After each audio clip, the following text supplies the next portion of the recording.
Hey y'all, it is the Beer Thrift Machine, and today I'm going to take you on basically the thrift store hustle from start to finish, so stay tuned.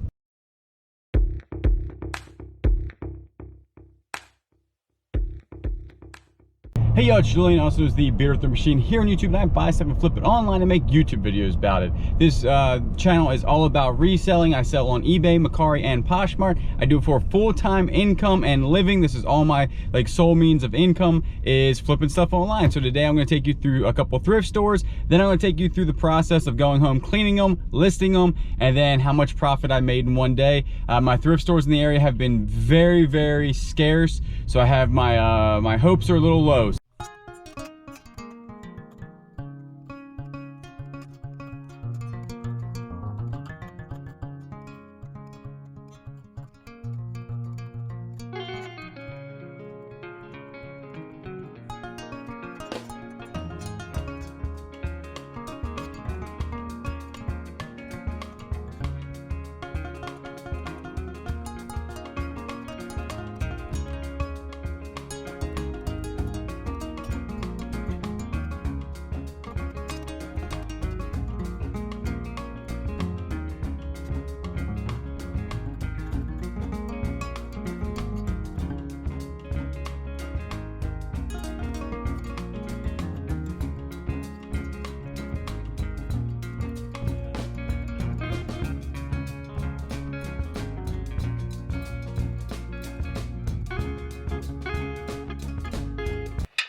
All right, so I'm back in the house, and that was about 5 or 6 thrift stores, and I started at 9 o'clock, and right now it's about 12:30. I've already eaten lunch. I'm going to show you what I get, but instead of just showing you and tell you, this will sell for this, I'm actually going to then clean all these items, list them online, and then show you exactly how much I listed everything for at the end of the video, and how many miles I drove, and break everything down for you to show you exactly, what this hustle's all about and how much you can usually make in a day. This, I've picked up a little bit more stuff than usual. It's gonna be a lot of listing, not a lot of home runs here, but to be honest with you, this is usually a day in thrifting. Sometimes I don't even get this much. Some of these are lower quality stuff. Some have to be clean. So, this is gonna be the whole thing. So I'm gonna try to get this done in a timely fashion, but we're gonna go run through real quick of the stuff that I bought. And then at the end, I'll show you exactly what the numbers are and how much I listed. First, we'll start with, I did pick up this this old vintage hat. I thought this was gonna be worth some money. Turns out it's not worth anything, I don't think. So I did spend $109 on everything I'm about ready to show you. I have about 50 items, so that's about $2.18 per item. So let's go ahead and get started just real quick. I have a ton of hats that I got. Some of these are brand new. A lot of them are Glock hats, shooting hats, law enforcement hats. Some are, that one right there is pretty nice. It's a Ruger firearms hat. I think it's brand new. This one's an older hat. It's got a pin on it. The pin's probably worth $5. These Glock hats are nice. I know they don't go for a ton of money, but they are branded Glock on the inside. The actual Glock hats are just not embroidered Glock. That's why I bought them. Got some other hats here. That's an ammunition thing. Here's a Blue Line Police New Air Fitted. That's a pretty nice hat right there. I think it's like a brand new. This is pretty nice. I actually comped this out in the store. You saw me pick this up. I think this has a comp about $45. It's definitely cool. It has a back spell out right here. So definitely worth a pickup there. Again, $2.18 in all these. I thought these Merrills were gonna go for more money just because they're super cool looking. Turns out these things are only gonna be worth like 20 bucks. So kind of sad about that, but that's probably why they were sitting there. Probably not a lot of money, but like I said, $2.18. And then all these golf clubs. I did pick up the US Kids. I got 3 of those. I did pick up this Nicholas Air Max 360. Probably not a good pickup, but I had sold one of these before for about 15 bucks. And I got a whole bunch of Adams Golf women's clubs right here. Almost all was set. I got some hybrids. I did pick up the square two, and I usually never pick up square two golf clubs. So this is the whole set of female relief. And there weren't really any sold comps, or none really listed. There was one that was close to this with the graphite shafts that went for $109. And I have the whole set here. It's actually 4 through pitch and wedge, actually 4 through sand wedge. And then I do have the woods. I'll probably sell the woods together and then the iron set together and then see how that goes. I think I'm gonna be able to get $100 for them. I really don't know. I'm hoping that that's what I get. And then I picked this up. I know very little about jerseys. Actually, I know nothing about jerseys. But this one says Nike made in the United States. So I was like, maybe that will, you know, be worth something. It's in super good condition. Still has like the little sticker on it.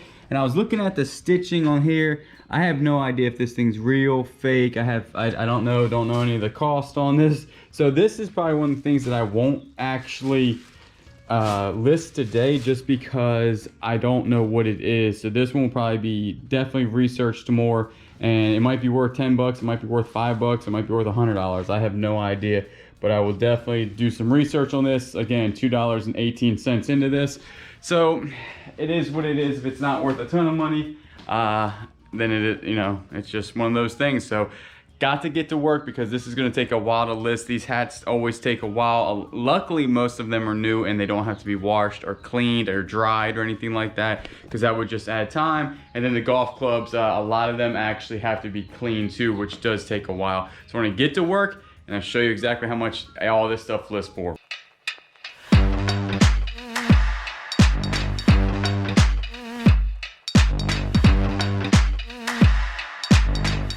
All right, I'm done. The numbers are in, so let's go over them. All right, so right here, like I said, I spent $109 on everything that I bought today. And so that's gonna be the amount of money I spent on the inventory. Now the miles driven, this is kind of neat. If you're not tracking your miles, go ahead and start tracking your miles for your business, because it does pay off at the end of the year for taxes. I use QuickBooks, super easy to use. You just download it, track your miles. Today I drove 26 miles. That's gonna be through everything that I did, thrift stores and all that stuff. And they told me today that I had a deduction of $14.46 at the end of the year. That's just an estimate at this point, but go ahead and start tracking your miles, because it definitely does pay off. Let's talk about time it took. Okay, so 9 to 4 today I worked. That was traveling, thrift stores, coming home and cleaning and listing all the items. Now, as you see down here, it says shipping. Right now I can say that I can probably, if everything sold like this second, I could probably ship all those items for 2 hours. So collectively right there, that's gonna be 9 hours of work through getting, collecting, buying, cleaning, posting, and then shipping. So 9 hours of work, boom. When I posted it, this is the inventory I posted, was $477. Now let's talk about that number for a second. You're gonna say, oh, but you posted for that, it's not gonna sell for that. That's not true. My actual posting number was well over $500 and some dollars. This is what I actually think it's gonna sell for. This takes into account best offer, sales, me giving offers, because I send a lot of offers out. So right now, you know, it's a full price thing. I think everybody does that, and they're competitive prices, but if somebody watches it, I do send out and I do a 15% off sale. So really this is looking at a probably 15% or 20% less of what I just, you know, posted everything for. So this is the actual number I think that I'm gonna get for everything. So moving on. Out of that $477, you might as well go ahead and take your fees out from eBay. I do not promote any of my listings, so my fees are gonna be roughly $62, which leaves us with $415 coming to us in the bank. So after they get to the bank, you have to go ahead and deduct your $109 out of the bank, because that's what you obviously spent on the inventory. So that will be deducted, and then you have $306 in the bank for the day. Now I know you have to pay taxes on that. You have to do that in any job. So this right here, this will be taxable income, but you know, that's for, you have to do that anyway. If somebody tells you make $20 an hour, $15 an hour, they're not telling you your post-tax income, they're telling you your pre-tax income, because once they told you your post-tax income, you probably wouldn't work for them. So just keep moving. All right, so that 306 right there divided by 9, which is the hours that I worked today, and in the future, that equals 34. That is $34 an hour in thrift stores. I'm telling you right now, it's still doable. I put out a video a couple days ago saying where did all the stuff go. It's still there, but consistency going to thrift stores is key. You must be in the thrift, actually hunting these items daily or every other day to find them, because the competitive is definitely out there. People are out there trying to get it just like you, so you got to be there when it's either put out or get there first or late or whatever it is, because my thrift store stock, you know, every day, all day long, so you just got to be there looking. That's why I did this a lot last year. I'm talking like months and months and months. I would do this exact thing. I would go early thrifting, get home by noon, clean, list everything, and literally then have to pack all the way up until 8 or 9 at night. I'm off that hustle. I usually do like auctions, which kind of takes that down a notch, because on auctions you can buy in bulk. Buying bulk is the way to go now, because now I can buy a whole bunch of stuff, bring it home, and then list for a couple days without leaving. So I do appreciate y'all watching. Hopefully it's a little glimpse on what it takes to do this thrift store hustle and to be a full-time eBay reseller. So thank you, and you know I'll always catch you on the next one.